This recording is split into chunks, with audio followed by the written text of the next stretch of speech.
สบายดีทุกคนเนาะมื้อนี้ก็สิมาตัดหญ้าสวนยางพาราเนาะคือเป็นชาวสวนยางพาราก็น่าจะรู้ดีเนาะว่าอ่าทุกๆ2-3เดือนแฮ่งยามฝนแบบนี้เนาะแฮ่งหญ้าตึบหญ้านาขึ้นไวเฮาก็ต้องได้ตัดให้มันเกลี้ยงให้มันสะอาดส่วนเหตุผลที่ต้องตัดก็คือเฮาปาดยางจะต้องปาดตอนกลางคืนเนาะ3-4โมงตื่นตอนเช้าเนาะ3-4โมงฟ้าบ่แจ้งก็ต้องตื่นไปปาดยางแล้วมันเป็นเวลาตอนกลางคืนถ้าว่าหญ้าตึบหญ้านาเฮาบ่ตัดมันก็จะเฮ็ดให้เจอสัตว์ร้ายงูบ่จิเข็บบ่ตัวทากบ่อิหยังขึ้นมากัดมามีอันตรายต่อคนเฮาได้เนาะฉะนั้นเฮาก็ต้องตัดต้องเคลียร์ให้มันสะอาดให้มันเกลี้ยงเพื่อ1เพื่อความปลอดภัยแล้วก็เพื่อความสะดวกสบายเวลาเฮา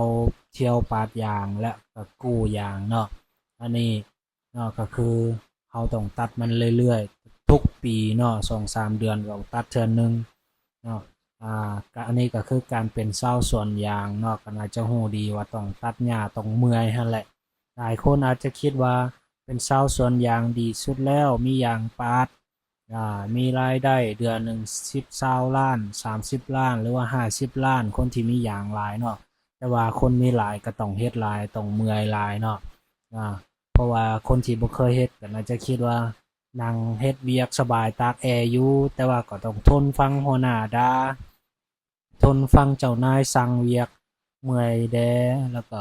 เงินเดือนก็บ่พอกิน4-5 ล้านครับมีสวนยางก็ไปปาดยางดีกว่าสบายแต่ว่าความจริงแล้วมันบ่ได้เป็นแบบนั้นเนาะมันบ่มีเวียกหยังเลยที่สบายไปหมดทุกอย่างเนาะทุกอย่างก็ต้องเฮ็ดต้องมีภาระของมันต้องมีเหตุผลของมันเนาะถ้าว่าอยากมีเราก็ต้องเฮ็ดเอาเนาะอันนี้ก็คือตัดไปครึ่งมื้อเนาะที่ข้อยตัดนี่ก็จะได้แต่ส่วนน้อยเนาะได้แต่ประมาณ20-30%เนาะส่วนยางค่อยก็บ่หลายเนาะน้อยเดียวเนาะตอนนี้ก็คือไปเที่ยวป่ารู้สึกว่ามันตึบแล้วก็ต้องตัดหน้าเนาะผลงานมื้อนี้เนาะท้ายคลิปนี้ก็ขอบใจทุกคนและเป็นกำลังใจให้ทุกคนเนาะสู้ต่อไปเนาะคลิปหน้า EP หน้าเจอกันไหมเนาะสบายดีทุกคน